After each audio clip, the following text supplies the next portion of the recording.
All right, as I start, Natasha and Arong, if you can keep an eye on the waiting room and let folks in, I will get us started here. So good morning and good afternoon again, everyone. And thank you all so much for coming out to our second Scholarship of Teaching and Learning SoTL speaker series.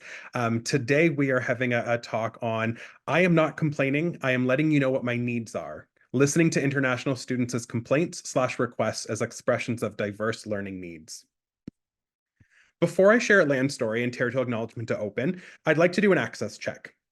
The image on this slide is a single cell graphic/cartoon cell that depicts an adult person shoveling off the stairs leading up to what appears to be a school. A young student in a wheelchair asks the adult, "Can you please shovel the ramp?" After the adult replies with, "All these other kids are waiting to use the stairs. When I get through shoveling them off, then I will clear a ramp for you." The student in the wheelchair responds, "But if you shovel the ramp, we can all get in." At CTEI, we understand access to be a shared responsibility between everyone in the spaces we host and facilitate. We strive to create accessible spaces that reduce the need for you to disclose a disability or impairment for the purpose of engaging fully as your whole self. In doing this together, we commit to welcoming disability and the powerful changes it brings into our spaces. Is there anything about this space of the Zoom call that we should address now together?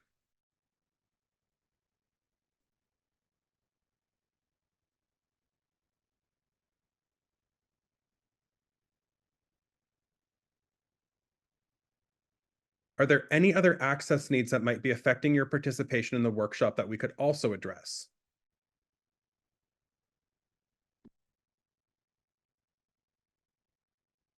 If at any point you find that access could be improved for your engagement and learning together with us today, please private message either me, Irong Wong, or Natasha Hannon in the Zoom chat, and we will bring it to attention for actioning together. At Yorkville University and the Toronto Film School, we work across physical and online campuses that are built on and draw resources from treaty lands in this nation now called Canada, as well as from the traditional territories of diverse Indigenous peoples and nations. Our campus in what is now known as New Brunswick sits on land under the Peace and Friendship Treaties of 1760 and 1761, and on the land of the Wabanaki Confederacy, the Mi'kmaq, and the Wolastoqiyik First Nation. The black and white picture on this slide on the top right is a scan of the archive document with the signature of Claude Atouche, chief of the Shediac Mi'kmaq tribe, on the Peace and Friendship Treaty, bringing that history of New Brunswick right to us in and for our work. The picture on the top left is a scan of the archive document with the signatures at the bottom of the parties who ratified Treaty 13. Our campuses in what is now known as downtown Toronto, as well as the Steeles neighborhood in Toronto, sit on treaty land of the Toronto Purchase of 1787, also known as Treaty 13, which is the land of the Mississaugas of the Credit, the Anishinaabe, the Chippewa, the Haudenosaunee, and the Wendat peoples. This is part of our living history on these lands in southwestern Ontario today. And our campus in what is now known as British Columbia is not treaty land, but sits on the unceded territories of the Coast Salish people of the Kwantlen, Musqueam, and Kakite First Nations. Being unceded and not having ever entered into signing treaty agreements with the Government of Canada, there is no archival picture of any ratified signatures. So this black and white archival photo of the main Kwantlen winter encampment that became the site of New Westminster is here. And here in this photo, the site viewed from the Surrey shore of the Fraser River is of course where our BC campus is specifically built in New Westminster, right on this land in the picture. Engaging in scholarly teaching work coast to coast across these lands today colonially known as Canada requires us all, individually and collectively, to commit to not just learning and to continuing to learn about the lands on and across which we operate, but also to commit to unlearning and relearning and continuing to unlearn and relearn, always in truth and always toward reconciliation. I am very privileged and honored to introduce Professors Irene Torres-Arends and Professor Michele Jacobsen, who are joining us today as our teaching scholars. I am going to stop sharing my screen now and pass it over to the two of these fabulous professors to take us away on our scholarly teaching talk today. Thank you both and welcome to YU and TFS virtually. Yes. Well, thank you, Tommy, for the invitation, and Michele, welcome to Yorkville University. I am so happy to have you here, and more happy that today we are going to share the findings of our research. I am not complaining. I am letting you know what my needs are, and listening to international students' complaint requests as expression of diverse learning needs. And and let me yeah, so let me start by answering this question here. So why do we research with international students? Well, I can share two main reasons why. First, because a high percentage of my students are international students. So I am teaching international students at Yorkville University. And also the second reason why is because I was an international student two times in my life, in Spain and also at the US. And this experience led to a very interesting multi-year research, a research that started five, 6 years ago and finished in 2020. No, in 2022, because in 2022 something uh, um, happens to me. That is that I started my doctoral studies in learning science at the University of Calgary, and I remember that after my first residency, I I was talking with my supervisor, Dr. Michele Jacobsen. I was talking to Michelle and sharing, Michelle, I just completed a research, but now I have this feeling that it will be fantastic if I can look at the data from the learning science perspective. And Michelle told me, but you know what? Data can be revisited. And I said, oh, this is something that I didn't thought about. So what we will share today with you is the revisiting of the data, and this research is already under peer review and will be presented at the CSSE annual conference in Montreal. So let me share with you what we did. So I, of course, with an offer like this, I said to Michelle, of course, let's do it. Let's revisiting the data now with a different lens, that is the learning science lens. And what we did is that we used the emails, the historical communication, the emails that students, international students, send to their professor. That is the main source of data that I used in my previous research. We use the same data, but now we start from scratch. We start doing the codification of all the emails. So this is what we did. We look for each email and analyze, well, this is an assignment resubmission. What is the students asking here? An assignment resubmission, a due date exception. What are the students asking here? And we codify, okay, all the emails one by one, more than 500 emails. And here is the results. So with all the results, of course, we look at the data, and grade review is one of the most common students' complaint request. But then we move to the second level of analysis, that was, okay, now let's go inside each of these request complaints and look at the arguments students use. And that is the second level of codification. And again, we use a similar set of codes that I used in my previous research. And again, we look at each email and we identify what arguments students use. Sometimes in some of the emails, the students use more than one argument. to ask for something or to complain about something.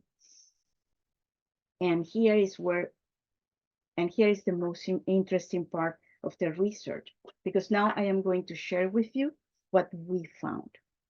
Let me share with you this. So we create a chart for each request complaints. And let me show you what happens. Look at this one. So this is the arguments used to support students' requests for assignment resubmission.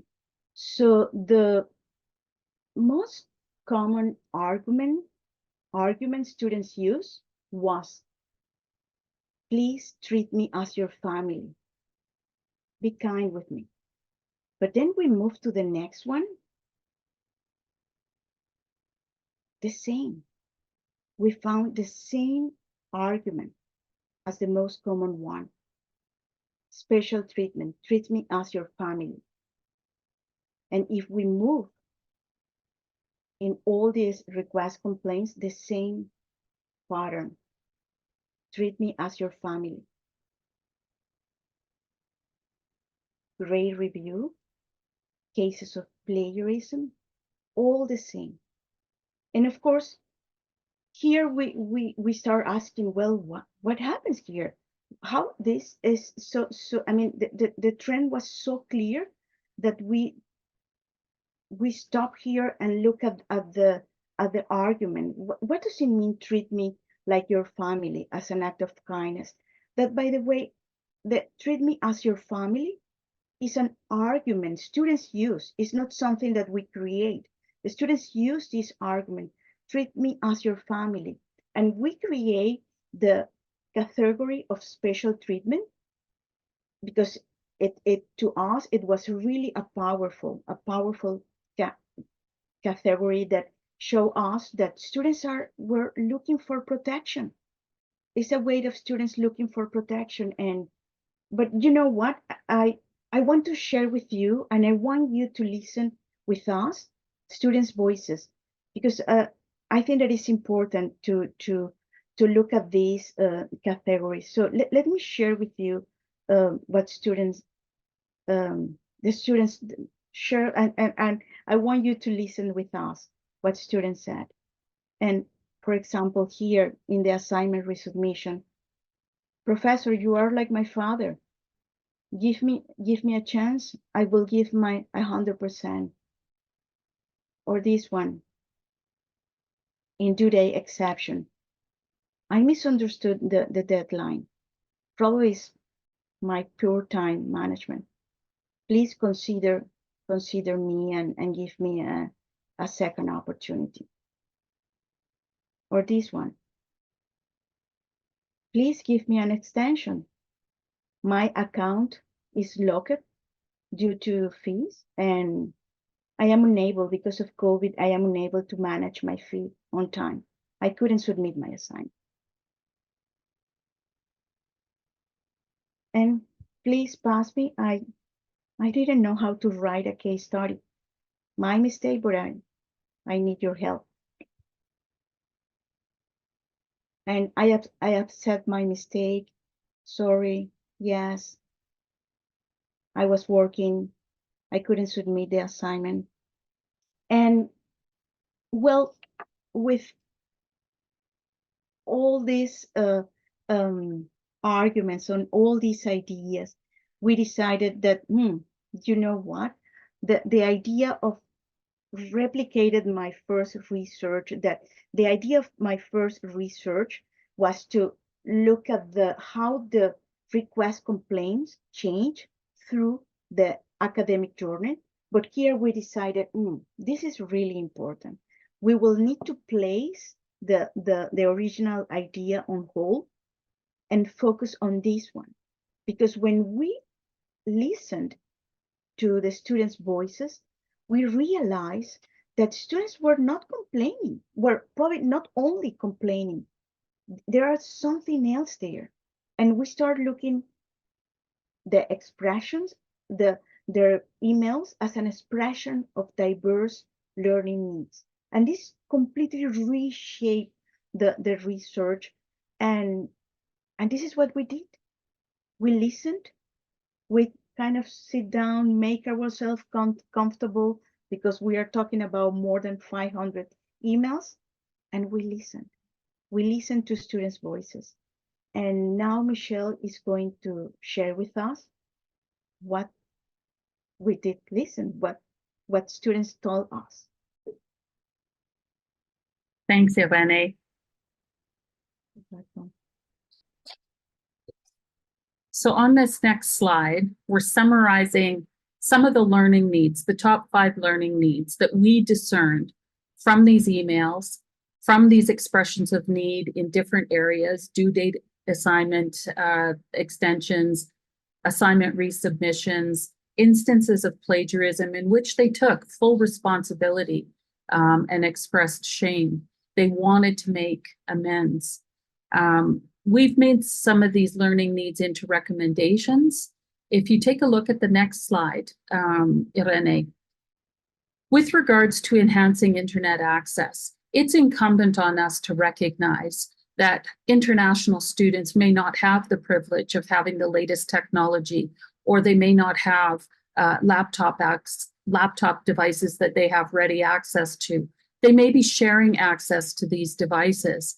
And taking into account these kinds of challenges that they may be facing in our instructional designs and in our institutional resourcing will help to optimize the conditions for student success. It's also important to understand in all of our agreements that students are engaged in a dual translation process. So they are drawing upon their prior learning experiences to translate and understand what the expectations are in this new Canadian higher education context. And they're doing this as quickly as they can. But in early days, they're going to have different stumbles and different challenges. It's also important in our assignments to recognize that instructions that may be suitable for one segment of our international student population may not be suitable for another. So we have to offer multiple means of expression, multiple means of representation, different ways of providing instructions so that all of the students understand what the expectations are for their success. We also have to make sure that our learning systems are accessible, our learning management systems are accessible. In many cases, a secondary explanation for students' need for extension or regrading was because they were grappling with the technology. They were, first in the first instance, grappling with access. In the second instance, having to navigate and manage in a new learning management system that was not serving them well. Finally, designing inclusive learning environments. International students are not one type of learner. They come from different backgrounds, they come from different cultural contexts and home countries. Even students from the same home country may not have the same learner characteristics. There is a lot of diversity here. It's incumbent on us, the institution and the instructors with the most power, to take a look at who are first generation students, who's done prior academic writing or prior academic instruction in English, who has to work full time to finance their studies, who is here with family, who is here all by themselves, what are their commuting times to the university. All of these things impact on their levels and types of engagement in their learning experience as a university student. So we've also discerned some recommendations based on this research for how we as instructors and institutions can take steps forward in providing more optimal learning conditions for all international students. So certainly we want to be aware of students' access issues. We think that there are things that institutions can do, such as prioritizing touchdown spaces, making sure that we're aware of what kind of access that international students have, providing workshops and orientations to help them make that transition into using technology well as part of their learning, taking into account their starting point so we can meet them where they're at with regards to internet access, and also enhancing and developing their digital literacies. We also want to make sure that we promote cultural competency across our institutions and make sure that we support faculty and staff in developing and honing their own intercultural capacity, and also not losing sight of the empathy that guides many of our instructional decisions and institutional decisions. We were able to amplify those empathetic responses during a worldwide pandemic. Let's not let go of those very good decisions to be empathetic, aware, and responsive with our intercultural competencies and cross-cultural communication. Assignment design, we can always strengthen and improve how we design our expectations, our rubrics, the ways that we describe individual assignments, group assignments, but we should also be open to looking at our resubmission policies, taking a look at what are the reasons why. You know, these are not necessarily infractions or, ill intentions on the part of students. They may have very good reasons for not being able to get things in on time, and helping them develop good time management skills will be something that benefits them throughout their learning pathway. So we're focusing on education versus, these zero gain situations for students.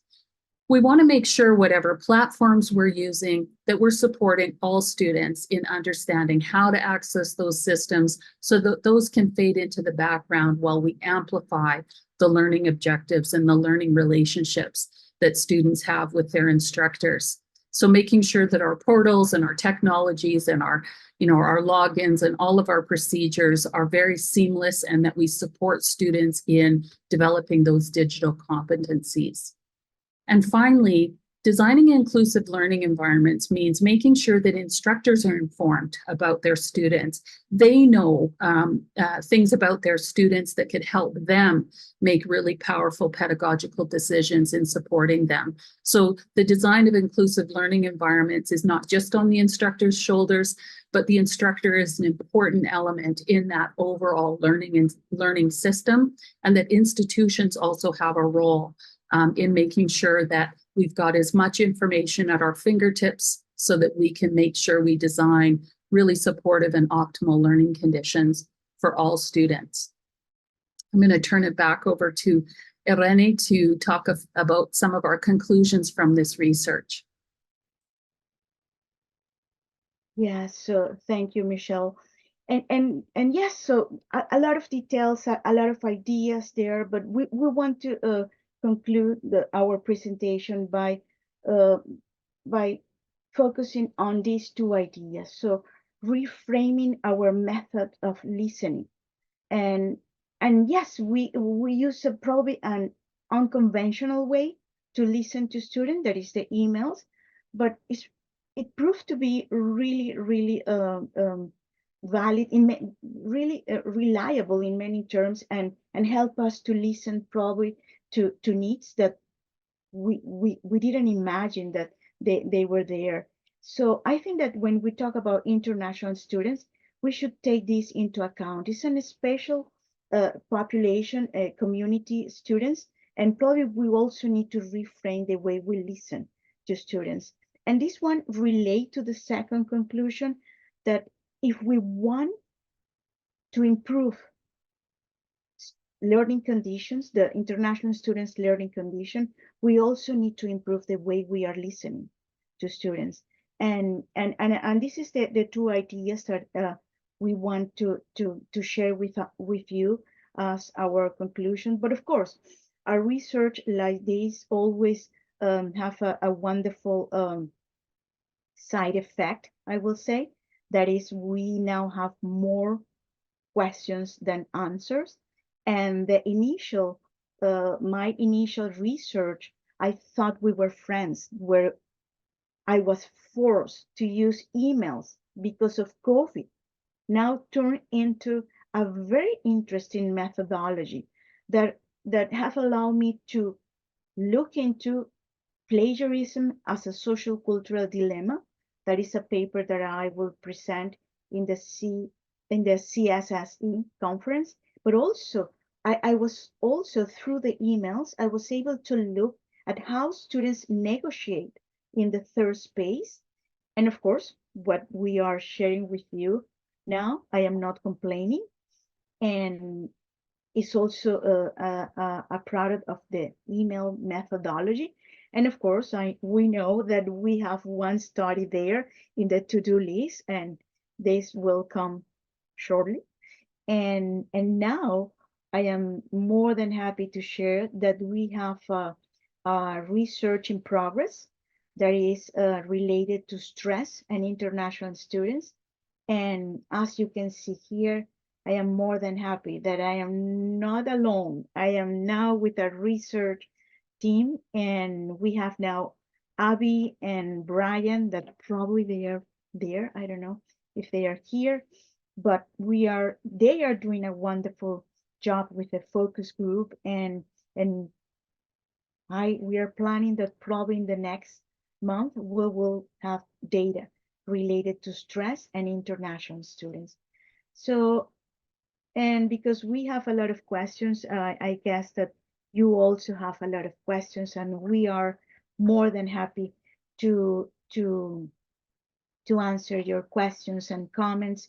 And once again, Tommy and all of you, thank you.